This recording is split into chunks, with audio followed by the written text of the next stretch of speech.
Welcome to another Share It Saturday class where we show our tips and tricks using our electronic cutting machines. So here I have my mat and we're going to begin making a template, but I wanted to show you, pay close attention to the lines that's on the side.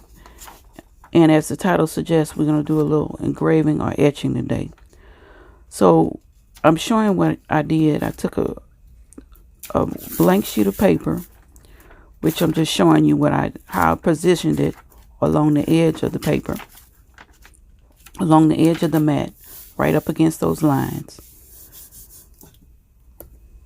And I'll show you what I did here to create that circle.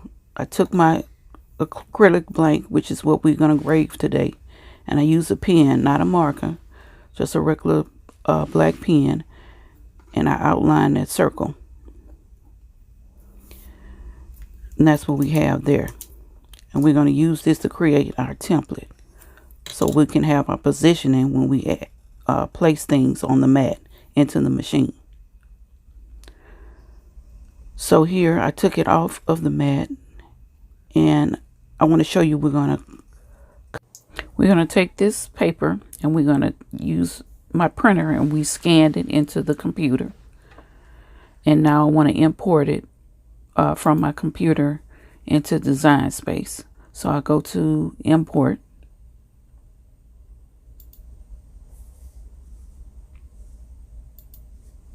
and I saved it as Circle Template.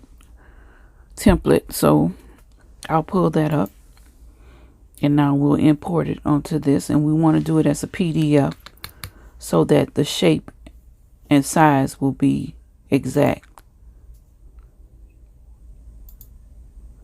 So as you can see, it's populated on my mat the exact same way that I did it on the paper. So this will help us line up the image that we're going to put on the acrylic blank. So you line it up right in the corner like you had it on the mat. And this is the area that we'll use to put our design in. So I wanted to use a font that I had saved in my library, this Merry Christmas font. I purchased this from the Silhouette Design store, so I just wanted to use that one. I like the design of it. So I just wanted to show you that there are others available standard on the designer edition, but I wanted to use that particular one. So we pull our font in, and I chose this phrase, Crafty Friend, and I'm just sizing it to fit inside the circle.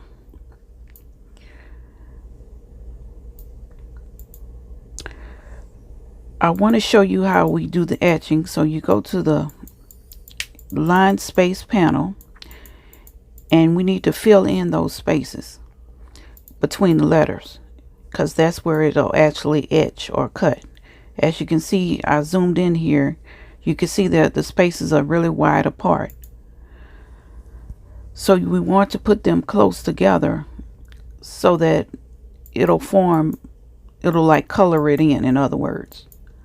So we go to the spacing and we just decrease the space between the crosshairs and make it more compact and precise. So after we do that, we're ready to, and we have it sized, we're ready to send it in order to cut on our machine. So I want to set this up. Now the Silhouette 3, the Cameo 3 which is what I have, doesn't have settings for etching acrylic or cutting acrylic.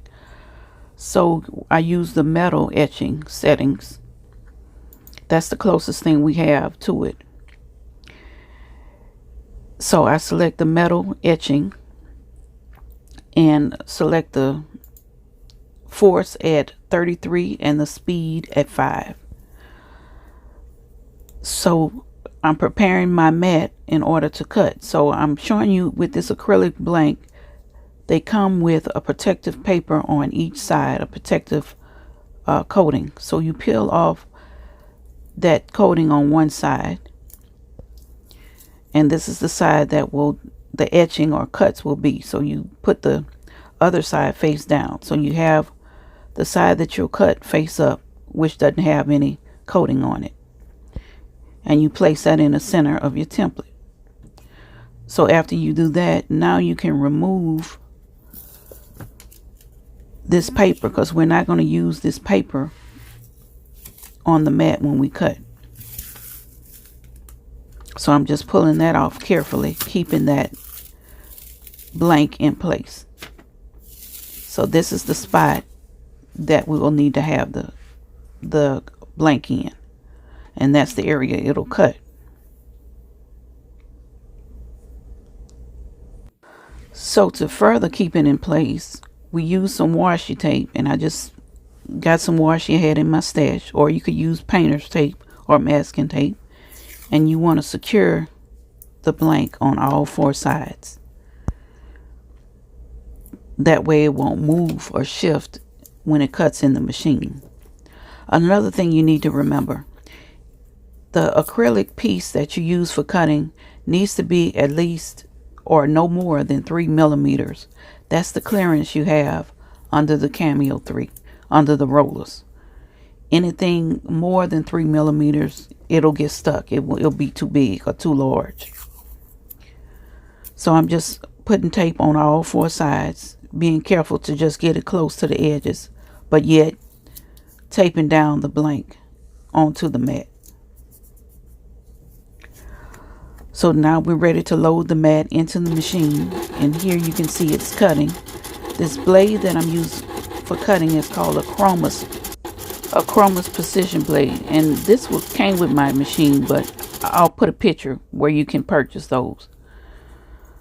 So here's the finished product, and what I did is I added the keychain and the tassel. It came in a kit, and I'll show you the kit. I also purchased it on Amazon, and I'll just show you some of the ones that I created. This is one I did with my initials, and I put, so you can kind of see, and it's not rough, it's very smooth. And if you wanted a deeper etching, you could go more than one pass. I just did one pass with these. So here's another, and this one just says, "Hey girl." It's kind of hard to see because it's clear. There we go. That's a little better.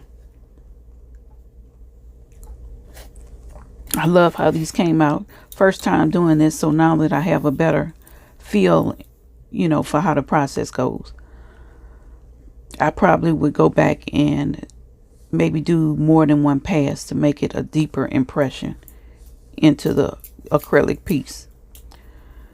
And so I have one other. This is the one I created with the Crafty Friend. And as you can see, it really looks good. I like how it came out. So that's the 3 I created for today's project. So if you have any questions about anything I did, please put them down below. I will list where I got this particular kit. Let me show you. It came in a kit, and I got this off of Amazon. It came with the blanks, the tassels, and it also came with the key rings. But if I can try to find that, I'll link that in the description bar as well. But make sure you check out all the ladies that are participating in this collab. I will link them below and see what they're creating today. Thank you for watching, and you all have a great day.